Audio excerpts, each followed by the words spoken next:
Yevgenia Kravchuk is a member of the Ukrainian parliament. She's the deputy chair of the Committee on Humanitarian and Information Policy. She joins me now in Warsaw. Thank you so much for being with us. It's hard for you. I can see that it's hard for you. You're just watching the images of what's going on in your country, and it's hard to process. I'm not watching images, I live in it.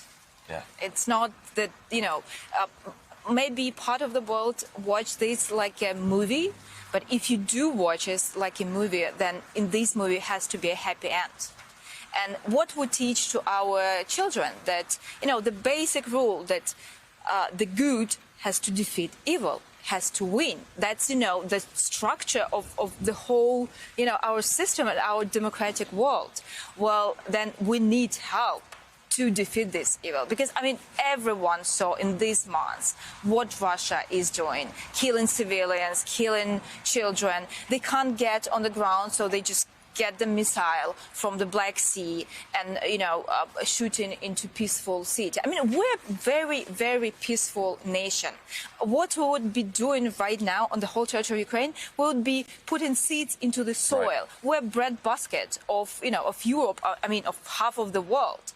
And right now, even there in these areas that are breadbaskets, Russians are, destroying the agricultural techniques, machines, because then they know that it will affect the whole world in product crisis, and it will affect, millions and millions of people all over the world. So we do need this help right now, and that's what President Zelensky is saying. So he's asking, and he's got the attention of the world right now, and part of that is because these leaders are all joined and they're talking about it, and part of it is these images that you and I were talking about that the world is seeing. He may not get everything he wants. He's been asking every single day, every parliament. You're traveling to the United States and Canada next to try for the same thing.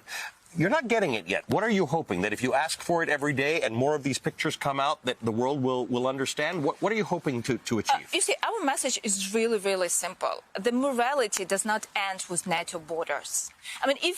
If we see this whole architecture of the world, that democracy is, the pillars of this world, then we have to, some sort of kick this crazy dictator and terrorist. Because other than that, what did we build after the Second World War II? Did we say what we said, never again? Yeah. Well, then it's happening right now. And Churchill was saying the same thing about Poland and invading Poland, where we're staying right now. The world hasn't learned all the lessons of the World War II. So basically, we say, okay, what we need, we can deal with them on the ground, but we need also some weapons to kick them out from the country. But what we really need is the air defense systems to manage these missiles that are coming every day to our peaceful cities.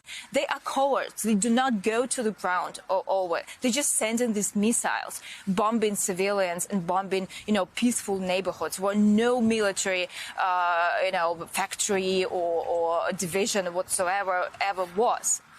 And what's happening in Mariupol is genocide. Well, can you imagine still 200,000 people are trapped in this city? And Russians do not let us bring food and water to these people. They just want, to surrender, to get their terms. But why we're fighting so furiously? Because we fight for being Ukrainian. It's impossible to end this war without getting Russian troops out of the country. It's impossible because that's what Putin wants. He wants to take, half of the country, whatever, he can get.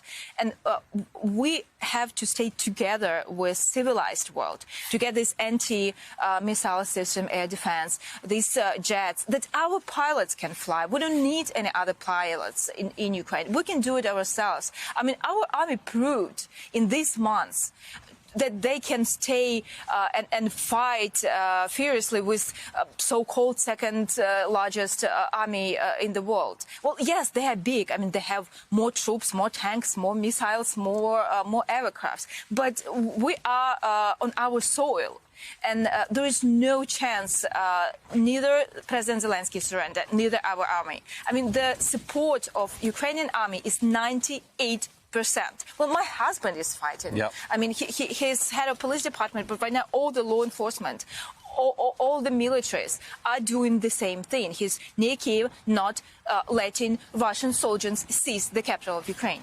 You're separated from your husband. You're also separated from your daughter. I haven't seen him for over months. I mean, from the very beginning, I haven't seen him. I only talked to him on the phone. And my 8-year-old daughter, she, often sleeps in the basement during the night, and then in the morning she has to go to the online school because schools doesn't work. Schools don't work in Ukraine. We do the online schooling.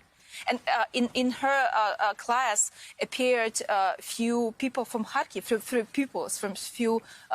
She's 8 years right in the old. east of Ukraine. They had to move, and now they're refugees in their own country because they do not have home anymore. But guess what? We will rebuild this. We will rebuild Ukraine, and we will need this new Marshall Plan for Ukraine. And I'm sure that the United States will take a leading role in this case as well.